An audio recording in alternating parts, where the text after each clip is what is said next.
Alors dans Bark, vous avez un objet qui s'appelle Bark.constraints.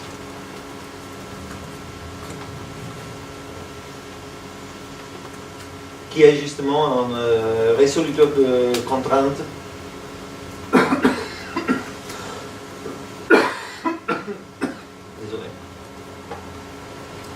qui est justement un résoluteur de contraintes, c'est-à-dire un propagateur de contraintes, quelque chose qui a la capacité de construire cet arbre et le parcourir en cherchant des solutions valides.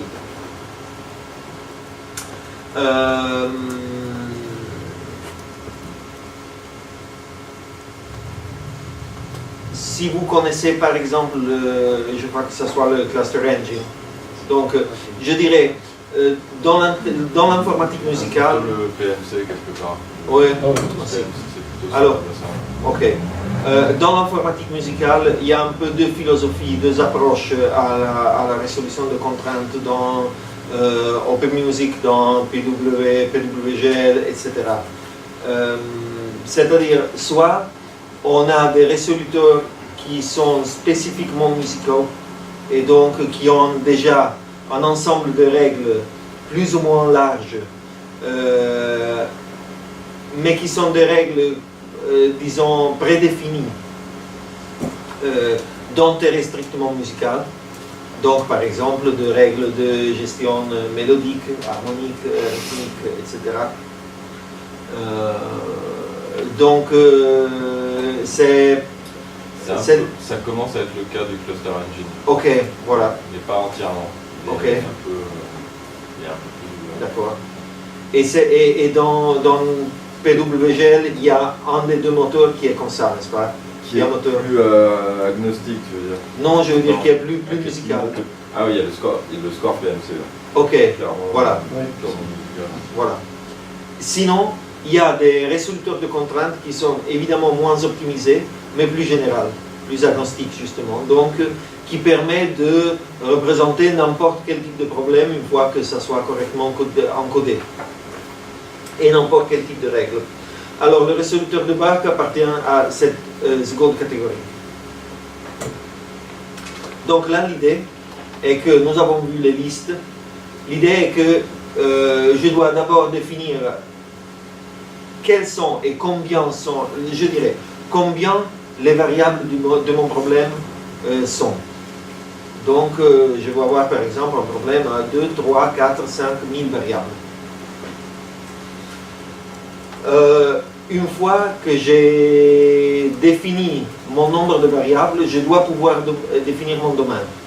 Et les domaines là, puisque, je répète, mes domaines sont toujours finis, il y a aussi des techniques pour simuler la résolution de contraintes sur des domaines potentiellement infinis. Ce qui n'est jamais pas vraiment le cas, mais il y a des façons dans certains résoluteurs très avancés pour simuler un peu ça. Là-dedans, ce n'est pas le cas, c'est un résoluteur beaucoup moins avancé que là, et donc je dois vraiment lister l'un après l'autre les éléments de chaque domaine. Donc on va faire un problème simple, si ça vous va. On va implémenter ça. Ok? On va faire un problème banal. Je fais un problème à une variable pour commencer. Et avec ces trois règles. Donc, je commence à définir mon domaine. Et mon domaine, qui est une liste, car une fois que j'ai un problème avec plusieurs variables, alors j'aurai des sous-listes et chacune d'entre elles contiendra le domaine d'une variable.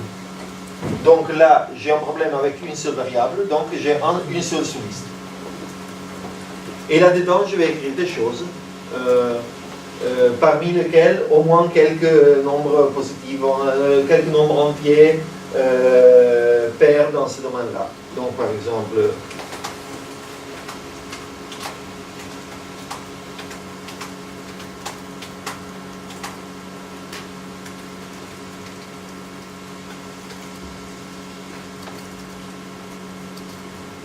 ok? Donc ça peut être mon domaine.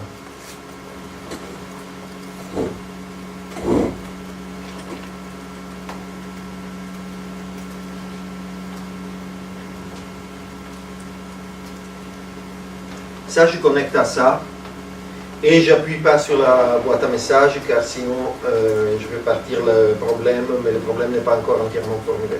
Donc il n'y a rien de grave qui se passe, mais j'aurai un message d'erreur dans la fenêtre max. Normalement ça ne va pas planter.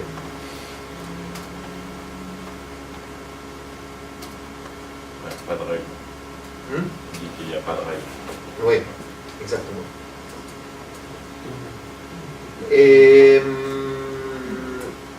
après, je veux définir les règles. Alors, définir les règles est, si tu veux, la chose, si vous voulez, c'est la chose centrale dans la formulation, dans la construction de notre résoluteur. Là, il y a deux aspects qui s'influencent réciproquement. Je procéderai comme ça. Alors, je sais que j'ai 13 règles là-dedans. Et je dois donner des noms à mes règles. Vous verrez pourquoi. Alors, la première règle, je l'appelle par exemple number, ou si vous voulez integer. C'est mon élément doit être en entier.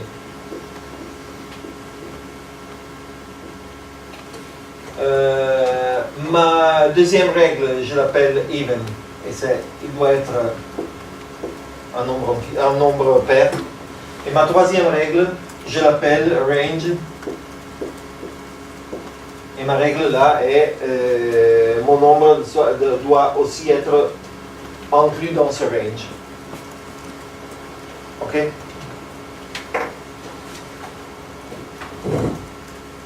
D'accord. Question. On a dit que chaque règle va affecter soit un domaine, soit une relation entre deux domaines différents. Là, qu'est-ce que chacune de ces règles va affecter? La question est banale, si vous voulez. Je peux répéter, pardon. Alors, on a bien dit que chaque règle, dans un problème par contrainte, va affecter soit un domaine, soit une relation entre plusieurs domaines. Alors là, justement, qu'est-ce que chacune de ces règles va affecter? Le seul domaine que j'ai. D'accord. Donc le domaine 1. Alors je vais écrire comme ça. Je fais une autre boîte à messages. Dis-moi. Ah, désolé. Bien sûr. Dites-moi hein, quand je suis trop...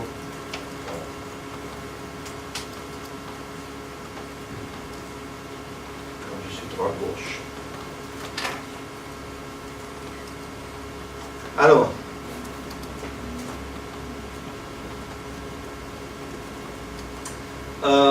Je me dirais alors que ma règle integer affecte mon domaine 1. D'accord? Ça c'est la syntaxe.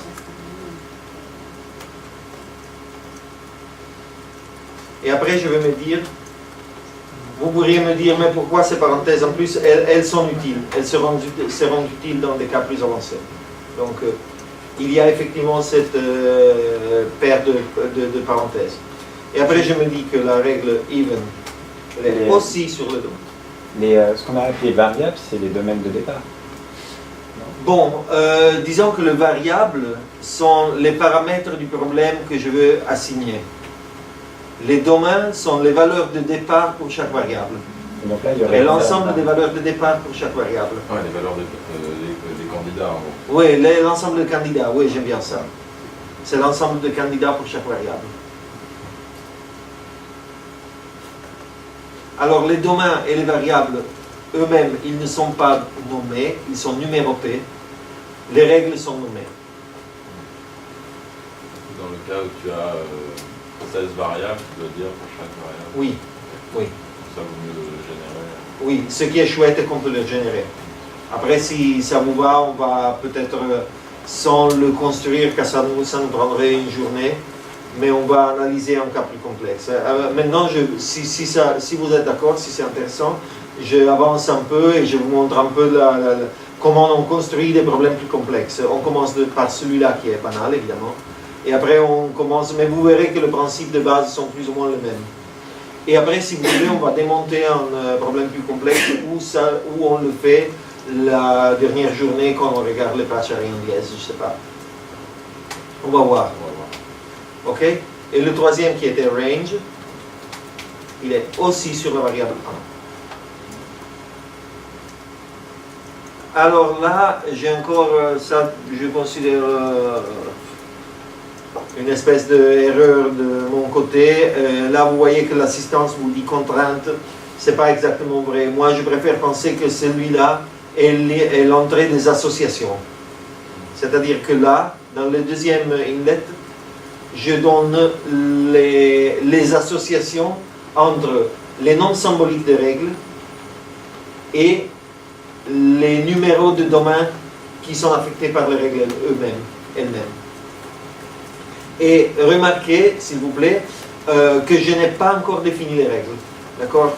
Là-dedans, au moment où je fais clic là-dessus, je vais informer l'objet backConstraint que j'aurai une règle nommée integer. Mais on ne sait pas encore quelle est la règle. Ok. Là, je vais introduire un nouveau objet. Je l'introduis à côté, c'est un objet très utile. Ou peut-être, non, tu avais montré backkeys hier. Backkeys, ouais. Ok. Vous vous rappelez de l'objet backkeys? Ouais. Ok. Alors là, encore une fois, je vais utiliser backkeys. Pourquoi? Parce que, comme je vous le disais, notre résoluteur de contraintes, essentiellement, il va construire des solutions et il va les tester. Alors, ce qu'il va faire là,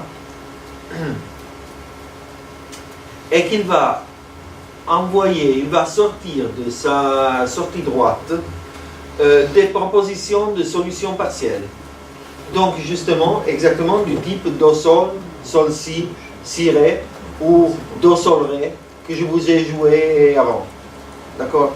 Donc, justement, ce qu'il va faire est qu'il va nous donner des propositions des propositions de solutions partielles qui, après, il essaye de combiner pour former une solution avec.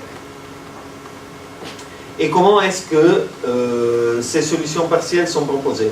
Par exemple, bon, là, le cas est simple, mais imaginons qu'il veut tester 3.14 avec la règle integer. D'accord? Car c'est vraiment ce qu'il va faire. Il va vérifier si c'est en entier ou pas.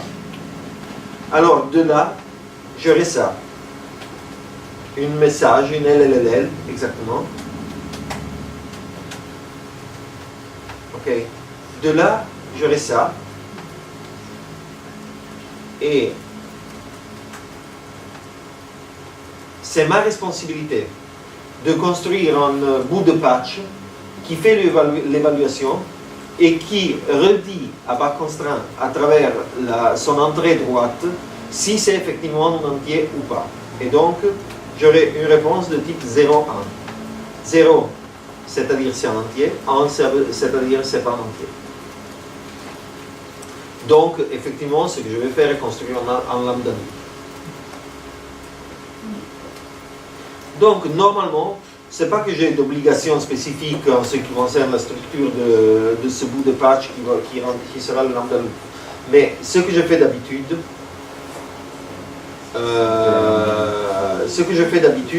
est que je mets un joli backkeys integer.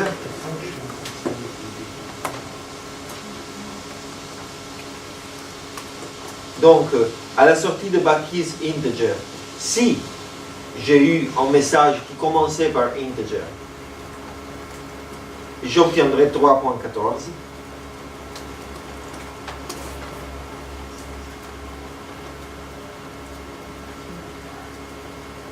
Et là, je peux utiliser par exemple backIs, qui est un objet que j'utilise presque jamais, mais là c'est la bonne occasion de l'utiliser, qui me dit quel type de données il vient de recevoir.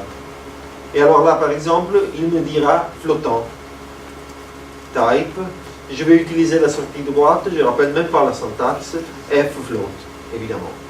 Ok. Et donc là-dedans, je vais lui dire par exemple, back égale i, car je veux en entier. Back égale peut aussi faire la comparaison de symboles, ce que vous ne pouvez pas faire avec l'objet égal de max. Et il va me restituer 1 si c'est un entier, 0 si c'est pas un entier. Voilà, tac. Donc ça, c'est le résultat que je cherchais.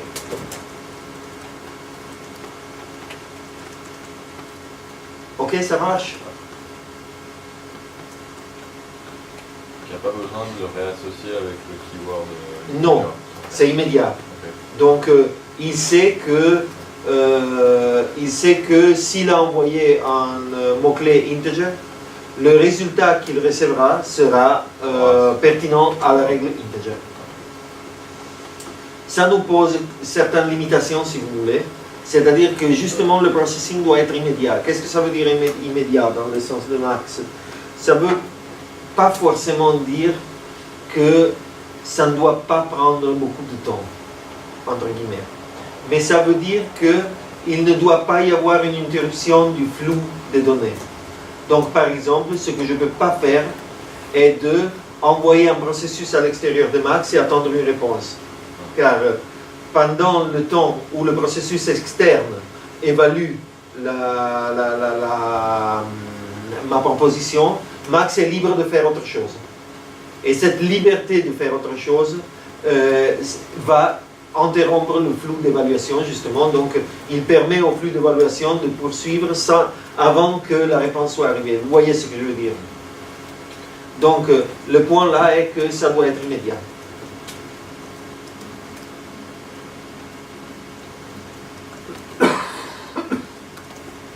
Ok?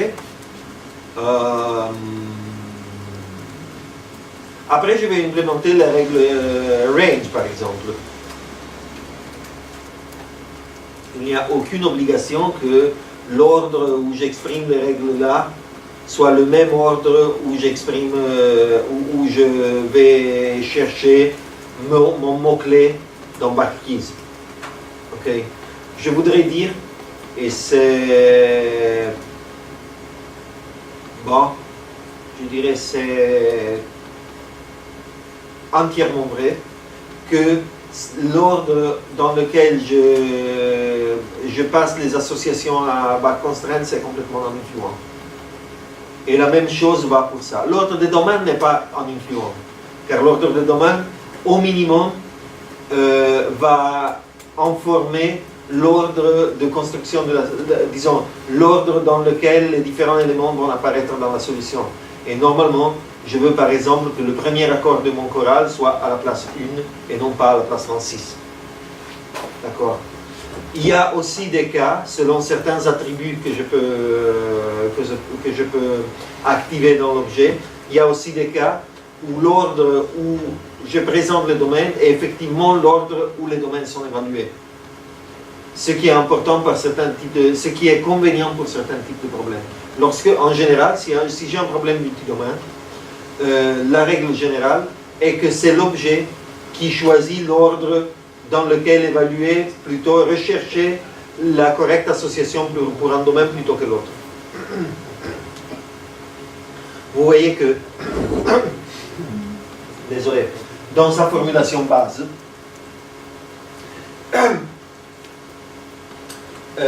il n'y a rien qui m'empêche d'essayer de trouver avant une match pour la variable 25 et après un match pour la variable 1. Ce qui importe est qu'à la fin, tous les matchs sont corrects entre eux. Et il peut y être des raisons d'efficacité pour évaluer avant une variable qui est indiquée après. Sauf dans certains types de problèmes où effectivement c'est beaucoup mieux optimisé si on évalue les variables dans l'ordre où elles sont présentées. Et ça, c'est que j'aime appeler les problèmes chronologiques.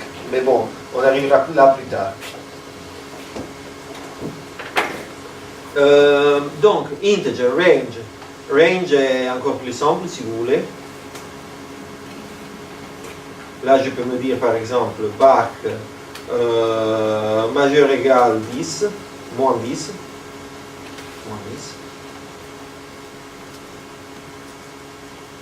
Bon, juste pour test, je vais rajouter 25, d'accord? Juste pour voir qu'il y a quelque chose qui est ignoré à cause de la variable range.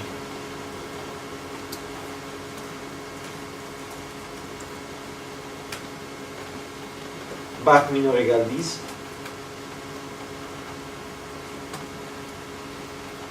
est-ce que les deux sont vrais?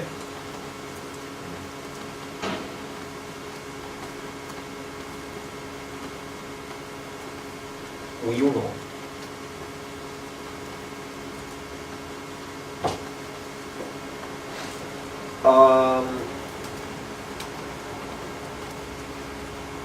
Troisième, even. Even, c'est la plus simple de toutes. Là, par contre, vous voyez que ça commence facilement à devenir un peu bordélique. Donc, normalement, ce que j'ai fait, mais là, ce n'est pas du tout une obligation, mais je trouve que c'est une bonne pratique pour garder un peu de lisibilité du patch, et que je vais mettre chaque règle dans un sous-patch à soi. Donc ça, je vais encapsuler. Et c'est integer.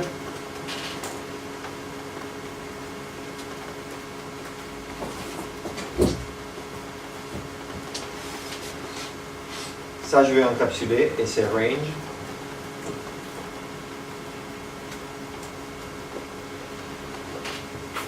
Hop.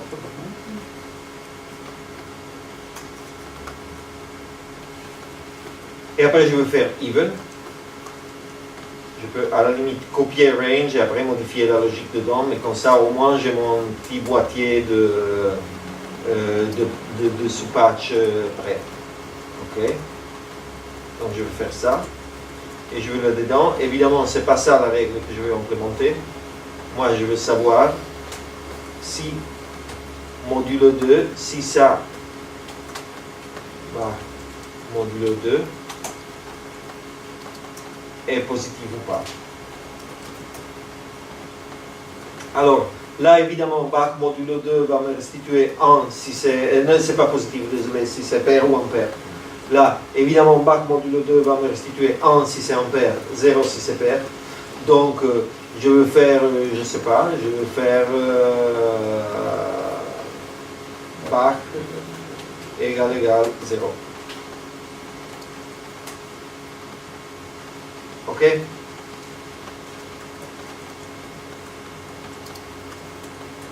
Voilà. Et vous voyez, ça c'est mon joli lambda loop.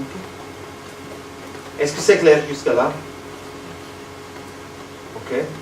Après, normalement, je vais faire comme ça. Je vais tout encapsuler ça. Et j'ai un seul sous-patch que j'appelle rules. Okay. Et là-dedans, vous avez les règles, et après, vous avez un sous-patch pour chaque règle. Ça, c'est évidemment pas du tout obligatoire, mais je trouve ça assez convenient. Bon, normalement, ça doit marcher. Alors, je vais mettre un backprint. Ce problème-là, comme je vous le disais, c'est un problème entièrement banal. J'envoie, comme toujours, d'abord ce qui est à droite, après ce qui est à gauche. Il trouve 4. Ok, ça va. Est-ce que moi je m'attendais quelque chose de différent? Oui, franchement, c'était juste un petit... Moi, je m'attendais de voir l'entière liste des possibles solutions.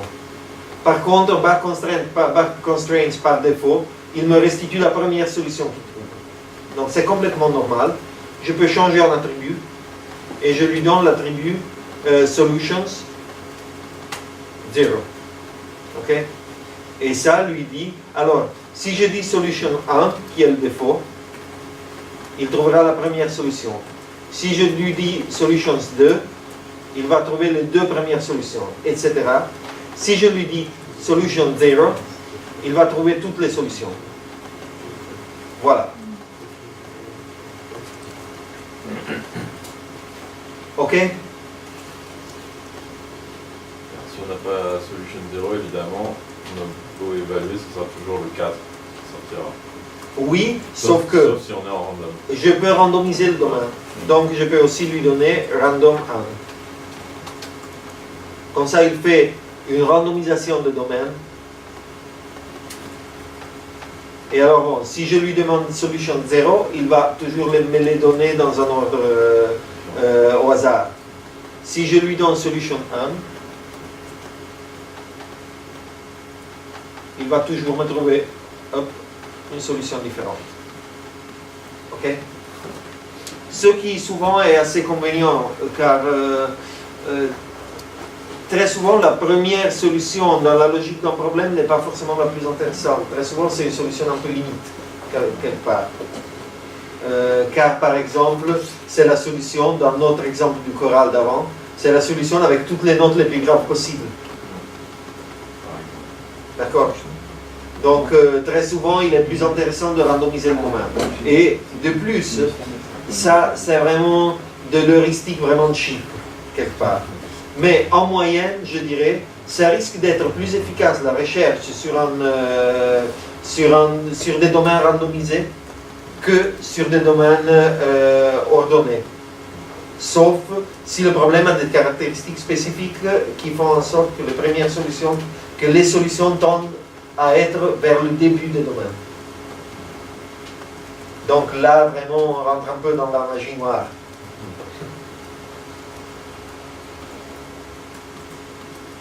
Et c'est vrai que la partie difficile de la programmation par contrainte n'est pas tellement l'usage de l'objet qui, comme vous verrez, bon, il y a un peu d'attributs qui vous aident à gérer des cas un peu complexes, etc.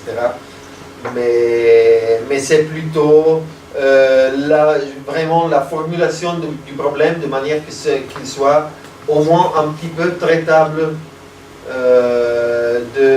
par la machine. Vous savez qu'en jargon informatique, ce type de problème s'appelle problème intractable. Intractable. Ouais. Ou problème hard, ou problème etc. Qu'est-ce qui peut créer l'erreur nulle? Parce que moi j'obtiens un résultat nul. C'est un moteur à fabriquer des jeux.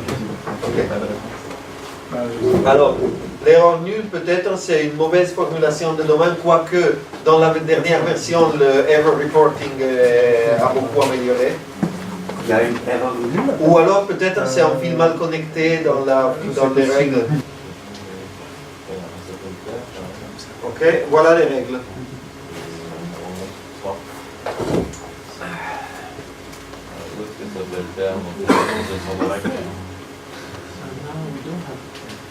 Il faut bien faire attention que le nom des règles. Ok, ça va jusqu'à là? Ok. Voilà. L'histoire n'est pas tellement plus compliquée au moment où vous avez un problème avec plusieurs variables. Donc, je ne sais pas. Je vais complexifier légèrement mon problème là.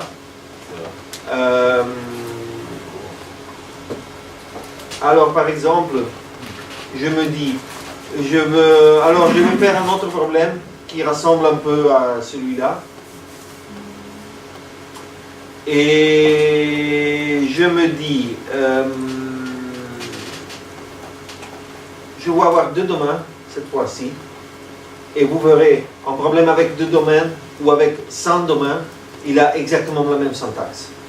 D'accord? Donc on va examiner le cas avec deux domaines et après le reste vient avec.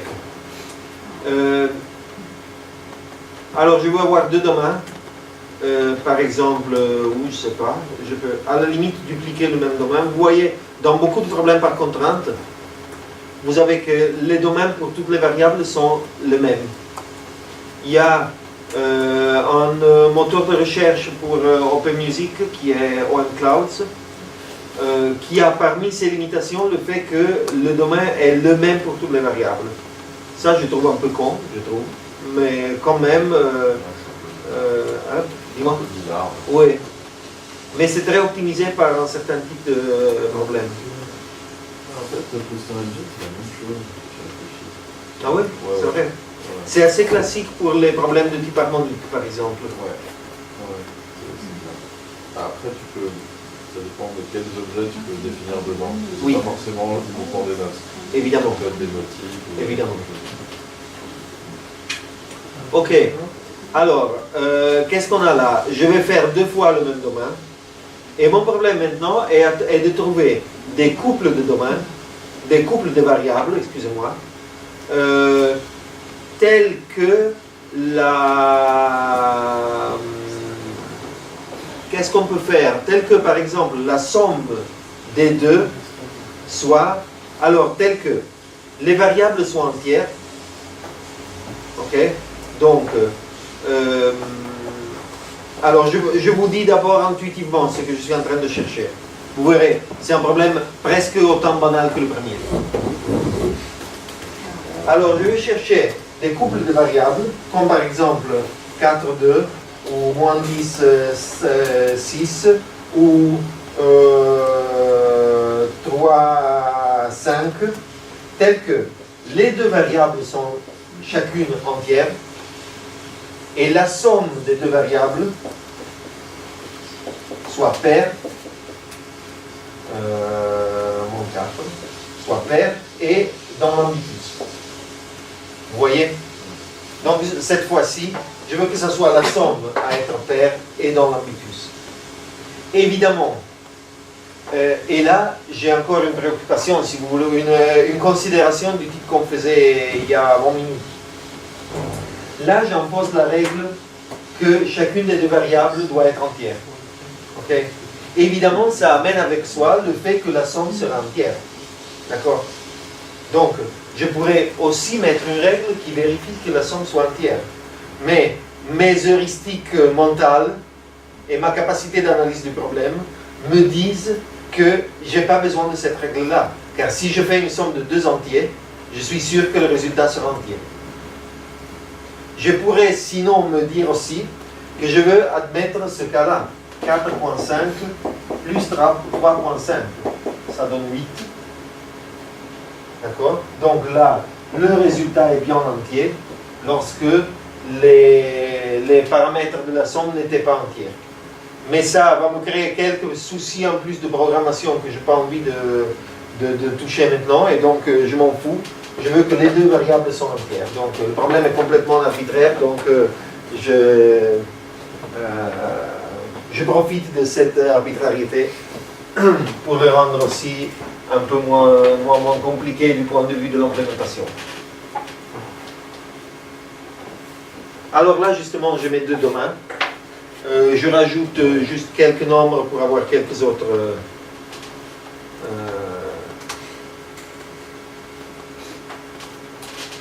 quelques autres options. Voilà, j'ai rajouté un 3. Mais évidemment, vous pouvez y mettre ce que vous voulez. Et maintenant, qu'est-ce que ça donne? Qu'est-ce que j'ai là à évaluer? Alors, je vois que la variable du premier domaine, alors attention, ça c'est un peu subtil, j'attends que tout le monde puisse regarder. C'est un truc seulement de grammaire de la représentation d'en bas, mais c'est un tout petit peu subtil. Alors, là, ma variable integer, qu'est-ce que ma variable integer affecte? Elle affecte, si vous êtes d'accord, le domaine 1 et le domaine 2. Ok? Donc je vais écrire ça comme ça. Ok? Et qu'est-ce que la variable even? Je peux lui changer le nom si vous préférez. Even sum. Ok? Je veux que la somme soit paire. Le nom est arbitraire, mais en général, je vous recommande de mettre des noms qui soient un peu descriptifs. Je vais utiliser camel case. Ok? Even sum. Alors, qu'est-ce que even sum va affecter? Il ne va pas affecter la variable 1 et la variable 2, mais il va affecter la relation entre la variable 1 et la variable 2. Vous voyez la subtilité? Ok, donc je vais écrire comme ça. D'accord? C'est à ça qui me sert cette parenthèse, pour distinguer ces deux cas. Donc là, c'est une règle qui s'applique à une variable à la fois. Là, j'ai une règle qui s'applique à deux variables ensemble. Le même est pour range sum. Il est sur la relation entre 1 et 2. D'accord? Ok. Maintenant, je vais changer mes règles